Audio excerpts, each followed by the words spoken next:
Hello, good morning to all my dear student. मैं Jairam, assistant professor zoology, government PG college Dholpur.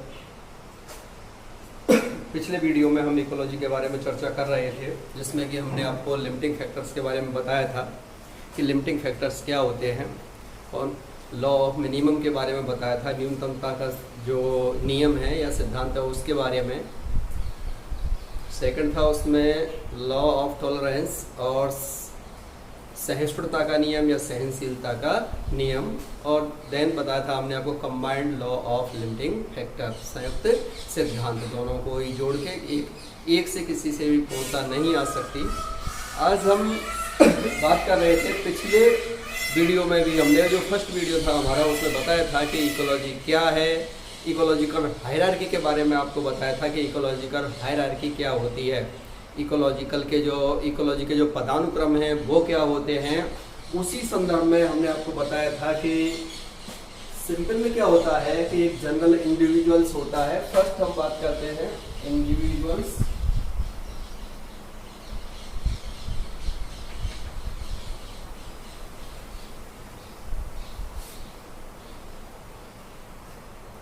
Individuals से क्या होगा, individuals या single organism होगा, और इससे मिलके क्या होता है कि यदि ये कि समान प्रकार के हैं, इन सब से मिलके बनती है पॉपुलेशन, जो कि एक स्थान विशेष पर रहते हैं, एक निश्चित जियोग्राफिकल एरिया में रहते हैं, एक विशेष टाइम पर रहते हैं, तब उसे हम समष्टि या पॉपुलेशन कहते हैं। और एक से अधिक पॉपुलेशन यदि क्षेत्र विशेष में पाई जाती है, वो मिलके कम्युनिटी या समुदाय का निर्माण करती हैं। तो यहाँ तक के बारे में हमने आपको बताया था कि इस तरह का एक प्रोसेस, आप ये माने कि ये एक यहाँ पे स्पीसीज है, इसी का नंबर है, ये एक स्पीसीज हो गई। अब ये स्पीसीज इस वाले क्षेत्र में एक स्पीसीज पाई जाती है, तो ये पॉपुलेशन हो गई। और यदि इसमें डिफरेंट टाइप की स्पीसीज पाई जाती हैं, बी सी, ये हो गई कम्युनिटी। और तब कम्युनिटी के साथ क्या होता है कि उसके एबायोटिक जो फैक्टर्स होते हैं या उसका जो भौतिक पर्यावरण है उसको भी सम्मिलित कर लिया जाता है। तब एक बड़ी इकाई बनती है जो कि फंडामेंटल, जिसे यूनिट कहते हैं हम इकोलॉजी की, और वो होता है इकोसिस्टम या पारितंत्र। इकोसिस्टम या पारितंत्र। आज हम बात करेंगे इकोसिस्टम की, इकोसिस्टम के बायोटिक एंड एबायोटिक फैक्टर्स के बारे में। तो जो इकोसिस्टम के बायोटिक और एबायोटिक फैक्टर्स क्या हैं, इकोसिस्टम का जो स्ट्रक्चर है वो किस प्रकार की होती है, इकोसिस्टम किस किस से मिलकर बना होता है, क्या इसके कंपोनेंट्स होते हैं। तो जो इकोसिस्टम के बारे में हम बात करते हैं, फर्स्ट हम देखते हैं कि ये इकोसिस्टम शब्द किसने दिया है, इसके बारे में और क्या और किसी ने इसको क्या कहा है, इन सब के बारे में, इकोसिस्टम कितने प्रकार के हो सकते हैं, इन सब के बारे में। एंड देन बात करेंगे हम बायोटिक एंड एबायोटिक फैक्टर्स, अर्थात इसकी जो स्ट्रक्चर बनी होती है और उसके जो मेन कंपोनेंट्स होते हैं उनके घटकों के बारे में विस्तार से चर्चा करेंगे। तो फर्स्ट हम देख लेते हैं यहाँ कि जो इकोसिस्टम, ये जो वर्ड है इकोसिस्टम, या जिसे हम पारितंत्र कहते हैं, ये शब्द एजी टेंसले ने 1935 में दिया था। एजी टेंसले 1935। कई बार ये सेकंड ग्रेड के एग्जाम और फर्स्ट ग्रेड के एग्जाम तक भी ये आ चुका है कि इकोसिस्टम वर्ड किसने दिया था। तो 1935 में एजी टेंसले ने इकोसिस्टम वर्ड और इकोसिस्टम शब्द दिया, और इसको अच्छे से और ठीक प्रकार से इसको डिफाइन भी किया है, जिसको ज्यादातर जो इकोलॉजिस्ट हैं उन सभी ने इसको स्वीकार किया है और इसको मान्यता दी है। इससे पहले ऐसा नहीं है कि ये जो अपना पूरा एनवायरनमेंट है इसके बारे में एक शब्द यूज किया गया था, बायोसिनोसिस।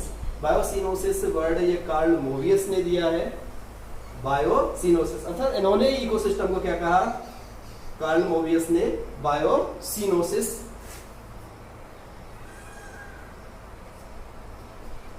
होर्स ने इसी इकोसिस्टम को माइक्रोकॉस्म के नाम से कहा, और सोकाचेव जो कि एक रूसी साइंटिस्ट है, इन्होंने इसे जियोबायोसिनोसिस शब्द इसके लिए यूज किया था। लेकिन इन सब का उपयोग थोड़ा कम होता है। ये अधिक तर्कसंगत जो कि एजी टेंसले ने दिया है, जो कि सर्वाधिक मान्य है, और आज सबसे ज्यादा इसी का उपयोग किया जाता है, इकोसिस्टम। यदि हम पारितंत्र की बात करते हैं तो जनरली इसे दो भागों में बांट देते हैं, नेचुरल एंड आर्टिफिशियल। इकोसिस्टम दो प्रकार के होंगे, नेचुरल प्राकृतिक इकोसिस्टम एंड आर्टिफिशियल कृत्रिम इकोसिस्टम जो कि मैन मेड होते हैं, ये तो प्रकृति द्वारा ही संचालित होते हैं, प्रकृति में ही है। और जनरली ये क्या है कि इसी हैबिटेट के आधार पे इनको नाम दे दिया जाता है। जहाँ का जैसा हैबिटेट है, habitat like as terrestrial habitat है, टेरेस्ट्रियल, तो उसे हम टेरेस्ट्रियल इकोसिस्टम कह देंगे। एक्वाटिक है तो इसे एक्वाटिक इकोसिस्टम, एस्चुरी है तो इसे एस्चुराइन इकोसिस्टम, इस तरह से इनको नाम दे दिया जाता है। टेरेस्ट्रियल में भी कुछ डिफरेंट है, जैसे ग्रासलैंड है तो ग्रासलैंड इकोसिस्टम है, ग्रासलैंड तो ग्रासलैंड इकोसिस्टम, फॉरेस्ट तो फॉरेस्ट इकोसिस्टम नाम दे दिया। इसी प्रकार एक्वाटिक में भी है, एक्वाटिक में फ्रेश वाटर इकोसिस्टम है या मैराइन वाटर इकोसिस्टम है। फ्रेश वाटर में भी लोटिक है या लैंटिक है, लोटिक या लैंटिक, तो इस प्रकार से इसको वाटर या जनरली में कहते हैं पॉन्ड इकोसिस्टम है, रिवेराइन इकोसिस्टम है, चाहे सी इकोसिस्टम है, पूरा पूरा समुद्र भी एक इकोसिस्टम है। तो इस प्रकार से ये सभी के सभी क्या है, नेचुरल इकोसिस्टम है, जो कि उनके हैबिटेट के नाम के आधार पर इन्हें नाम दे दिया जाता है। आर्टिफिशियल कृत्रिम है, जो मैन मेड है या मनुष्य के हस्तक्षेप है उसमें man made, like as aquarium,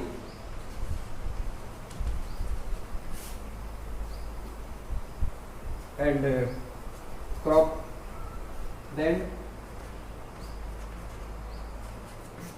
जो हम खेती करते हैं ये क्या है कि मैन मेड है और ये एक आर्टिफिशियल इकोसिस्टम की तरह कार्य करता है। या आर्टिफिशियल इकोसिस्टम है जिसमें कि ह्यूमन का इंटरफियर होता है। क्रॉपलैंड में चाहे वो व्हीट की हो, चाहे राइस, पैडी फार्म वगैरह हो, ये सब के सब इसके अंतर्गत आता है।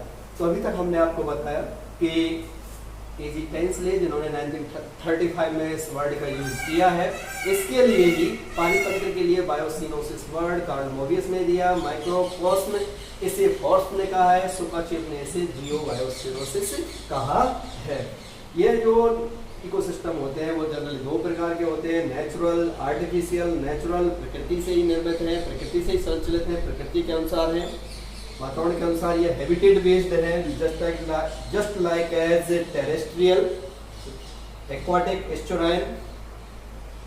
आर्टिफिशियल मैन मेड होते हैं जैसे एक्वेरियम है, और इसके साथ साथ क्रॉप लैंड। ये था इकोसिस्टम के बारे में। अब बात करते हैं कि इकोसिस्टम आखिर है क्या, डेफिनेशन के बारे में बात करते हैं कि इकोसिस्टम तो वैसे भी हम ये कहते हैं कि एक स्वावलंबी तंत्र बना, स्वावलंबी तंत्र होता है। तो जैविक व अजैविक घटकों से मिलकर, ये बायोटिक हो गए, बायोटिक एंड एबायोटिक जो इसके मेन कंपोनेंट होते हैं, तो जैविक व अजैविक घटकों से मिलकर बना स्वावलंबी तंत्र, जैविक और अजैविक घटकों की अंतरक्रिया से बना स्वावलंबी तंत्र, जिसमें कि ऊर्जा और मटेरियल्स अर्थात खाद्य पदार्थ, जो भी पदार्थ है, ऊर्जा और खाद्य पदार्थों का या ऊर्जा और पदार्थों के प्रभाव से और इसकी गतिशीलता बनी रहती है, इसे हम इकोसिस्टम कहते हैं। जनरल में आप देखेंगे डेफिनेशन बनाना इधर से आप बना सकते हैं कि इकोसिस्टम दो मेन कंपोनेंट है, बायोटिक एंड एबायोटिक। तो इन दोनों के मध्य क्या होगी, अंतरक्रिया होगी, एक दूसरे को प्रभावित करेंगे, अर्थात एक दूसरे को प्रभाव डालता रहेगा, एक दूसरे पर, दूसरा पहले पर। तो इस तरह से ये क्या करेंगे, एक दूसरे से आपस में अंतरक्रिया करेंगे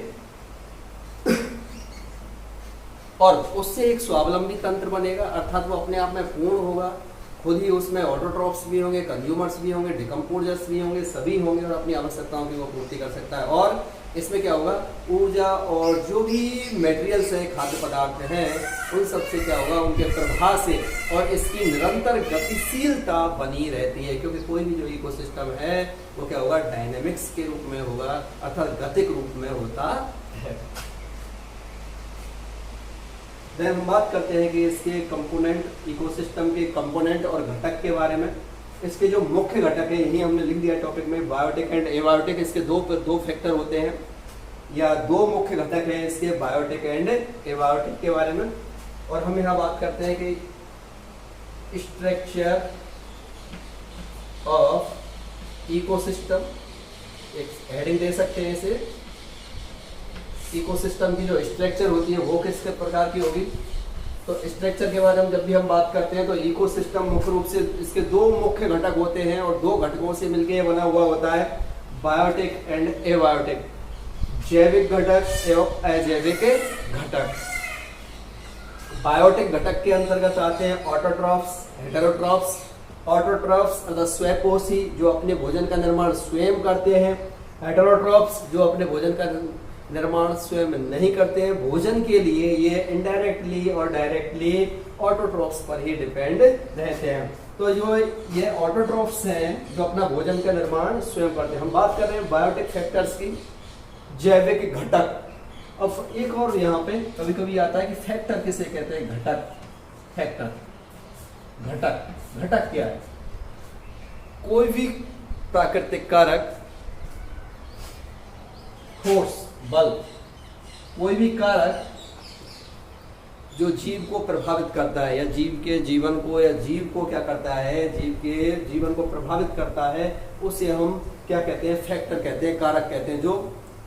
जो कोई भी बल जीव को प्रभावित करता है उसे हम फैक्टर या कारक कहते हैं। तो ये सभी के सभी जो फैक्टर है, बायोटिक या एबायोटिक है, ये सभी के सभी फैक्टर कहीं ना कहीं जीवों को प्रभावित करते हैं, चाहे वो पादप हो या जंतु।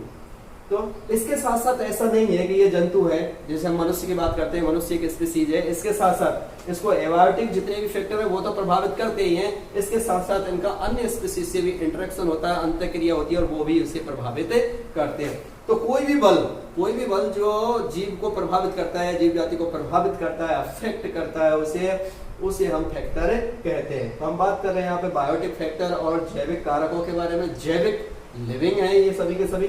इसको हम दो भागों में बांटते हैं, ऑटोट्रॉफ्स एंड हेटेरोट्रॉफ्स। ऑटोट्रॉफ या जिन्हें हम स्वयंपोषी कहते हैं, जो अपने भोजन का निर्माण स्वयं करते हैं, इसमें जनरली क्या होंगे, प्लांट्स आते हैं, plants.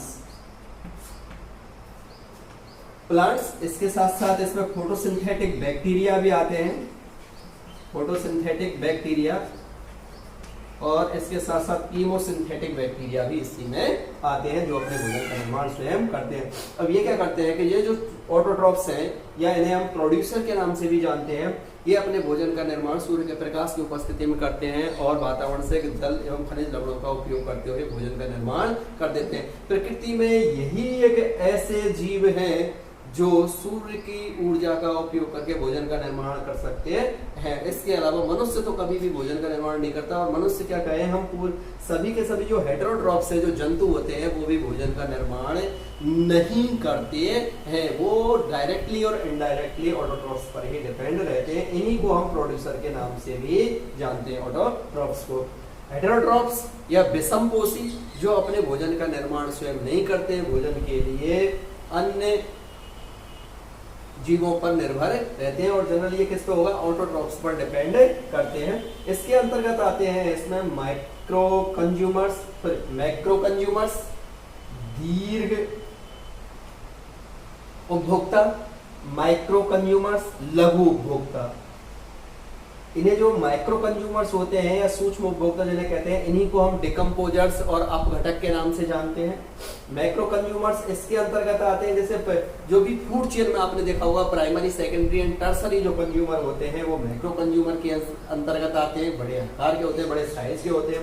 Primary consumers, then secondary consumers and then tertiary consumers. जो प्राइमरी कंज्यूमर्स होते हैं ये जनरली शाकाहारी होते हैं या हर्बीवोर्स होते हैं। सेकेंडरी और टर्सरी जो भी है ये होंगे कार्निवोर्स और ओमनिवोरस हो सकते हैं, अर्थात सर्वाहारी भी हो सकते हैं। ठीक है, तो ये होगा।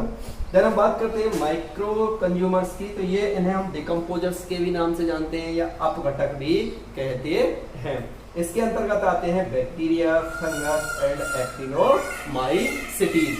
ये क्या करते हैं कि ये सैप्रोफाइटिक होते हैं, मृत एवं सड़े गले पदार्थों को, जो भी ऑर्गेनिक सब्सटेंस है उन सबको इनऑर्गेनिक सब्सटेंस में बदलने का काम करते हैं। इनका प्रकृति में बहुत बड़ा योगदान है, हालांकि इनको महत्व सबसे कम दिया जाता है, बट इनका प्रकृति के संचालन में बहुत बहुत बड़ा योगदान है। एक बार इससे यह यहाँ से क्वेश्चन IAS में भी आ चुका है डिकम्पोजर के बारे में, कि निम्न में से डिकम्पोजर है, इस तरह का क्वेश्चन था। इसमें दे दिया था बैक्टीरिया, फंगस, 4 ऑप्शन थे, 4 ऑप्शन में था ये वाला कि उन्होंने एक तो बैक्टीरिया दिया, बैक्टीरिया, फंगस था, एल्गी था एंड प्रोटोजुआ। और आईएएस में आप भी जानते हो किस तरह से आता है क्वेश्चन, 1 या 2 सही है, 1 2 3 सही है, या 1 3 4 सही है, या 1 2 3 4। इस तरह से क्वेश्चन बनते हैं इसमें कि 1 और 2 सही है, या 1 2 3 1 3 4 1 2 3 4। तो यदि आपका कॉन्सेप्ट क्लियर है तभी आप इस तरह के क्वेश्चन के जवाब दे पाओगे, क्योंकि इसमें केवल आप ये ध्यान रखें कि बैक्टीरिया, फंगस, इसके साथ साथ एक्टिनोमाइसीटीज भी डिकम्पोजर्स का काम करती हैं। तो यहाँ बताया हमने आपको बायोटिक फैक्टर्स के बारे में, बायोटिक फैक्टर्स कौन कौन से होते हैं। तो ये 2 प्रकार के होंगे, ऑटोट्रॉफ्स एंड हेटेरोट्रॉफ्स। यदि इसको सिंपलीफाई करें, हम इस सारे को सिंपलीफाई कर दें तो हम इसको ये भी लिख सकते हैं तीनों को सिंपल वे में, प्रोड्यूसर 1, कंज्यूमर एंड डिकम्पोजर। ऐसे भी हम इसका क्लासिफिकेशन कर सकते हैं। जो बायोटिक फैक्टर होते हैं मैंने 3 ही बताए हमने। प्रोड्यूसर में ऑटोट्रॉफ्स आ गए, ऑटोट्रॉफ्स सबके सारे प्रोड्यूसर्स होते हैं। कंज्यूमर्स में ये सभी के सभी आ जाएंगे, माइक्रो कंज्यूमर्स ये सभी आ गए। एंड डिकम्पोजर्स को थोड़ा अलग दे दिया यहाँ पे, ये जो माइक्रो कंज्यूमर्स हैं इनको डिकम्पोजर्स के नाम से, तो इनको 3 भागों में बांट दिया गया यहाँ पर डिकम्पोजर्स। तो ये और भी इजी है, producer, consumer and decomposers. Producer में ग्रीन प्लांट, कंज्यूमर्स में प्राइमरी, सेकेंडरी, टर्सरी आ जाएगा। डिकम्पोजर्स में आ जाता है सीधा बैक्टीरिया, फंगस एंड एक्टिनोमाइसीटीज। ये थे बायोटिक फैक्टर्स के बारे में। देन हम बात करते हैं एबायोटिक फैक्टर्स और अजैविक कारक। तो अजैविक कारकों में इसमें सभी के सभी जो एनवायरमेंटल फैक्टर्स होंगे वो सभी आएंगे। एनवायरमेंटल फैक्टर और वातावरणीय कारक जिनका कि जीवों पर प्रभाव पड़ता है और जीव जिनसे इंटरेक्शन करते हैं। इनको हम 3 भागों में बांटते हैं, इनऑर्गेनिक, ऑर्गेनिक एंड क्लाइमेटिक। जलवायु कारक होंगे इनऑर्गेनिक सब्सटेंस। इनऑर्गेनिक में आता है carbon, hydrogen, oxygen, nitrogen, phosphorus, sulphur, oxygen. इनके जो चक्र चलते रहते हैं प्रकृति में, जो ट्रॉफिक साइकिल चलती रहती है, वो सभी इसके अंतर्गत आते हैं, एबायोटिक फैक्टर के अंतर्गत। ये सभी भी क्या करते हैं, जीवों को प्रभावित करते हैं किसी न किसी रूप में। तो कहीं ना कहीं ये भी फैक्टर ही है कि जो जीवों को प्रभावित करते हैं, अफेक्ट कर रहे हैं यहाँ पे। And then other organic substance. Organic में आता है कार्बोहाइड्रेट, लिपिड, प्रोटीन, ये सभी आ जाते हैं ऑर्गेनिक में। एंड देन जिनका हम विस्तार से अध्ययन करेंगे क्लाइमेटिक फैक्टर्स, और एबायोटिक में ही आता है क्लाइमेटिक, और हमें कह सकते हैं कि फिजिकल क्लाइमेट। जिस परिवेश में ऑर्गेनिज्म रह रहा है उसका जो फिजिकल जो क्लाइमेट है, उसका जो भौतिक पर्यावरण है, उसका भौतिक जो जलवायु है, वो सभी भी जीव को प्रभावित करती है। और इसके अंतर्गत आते हैं लाइट, प्रकाश, टेम्परेचर, तापमान, रेनफॉल या प्रेसिपिटेशन बोलते हैं इसे, बर्षण, एटमॉस्फेयर, गैसेज, विंड, एटमॉस्फेयर में जितनी भी गैसेज पाई जाती हैं, और हवा, ये भी क्या है कि सभी जीवों को प्रभावित करती हैं। इसके साथ फायर, अग्नि, प्रेशर, दाब, सॉइल की जो स्ट्रक्चर है, सॉइल फॉर्मेशन, सॉइल की फिजिकल एंड केमिकल जो इसकी स्ट्रक्चर है, वो क्या वो करती है कि जो प्लांट्स और एनिमल, इनके डिस्ट्रीब्यूशन को भी प्रभावित करती है। कहाँ कितनी पॉपुलेशन पाई जाती है वो इसी के आधार पर है कि मृदा की जो फर्टिलिटी कैसी है। जहाँ पे क्या होगा कि डेजर्ट वगैरह होगा, वहाँ पे वेजिटेशन भी कम पाई जाएगी, और जो एनिमल्स हैं वो भी कम पाए जाते हैं, अर्थात पॉपुलेशन जो डेंसिटी होगी वो प्रभावित हो जाती है।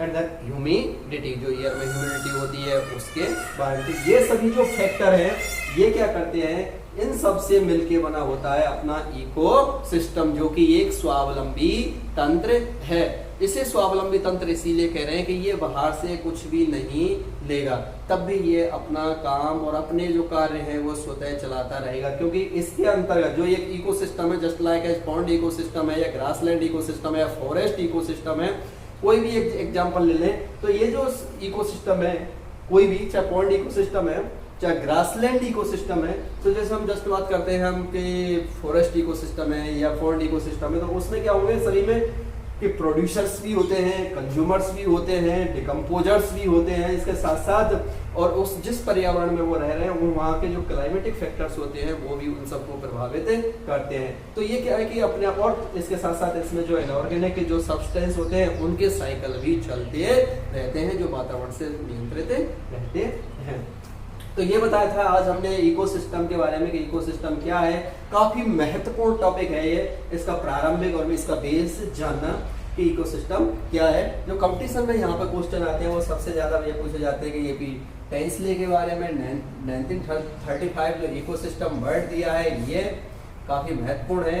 सेकंड आता है इसमें जो डिकम्पोजर्स होते हैं ये काफी महत्वपूर्ण हो जाता है। डिकम्पोजर्स कौन कौन से हैं, ये जो डिकम्पोजर्स हैं वो कौन कौन से हैं, बैक्टीरिया, फंगस एंड एक्टिनोमाइसीटीज।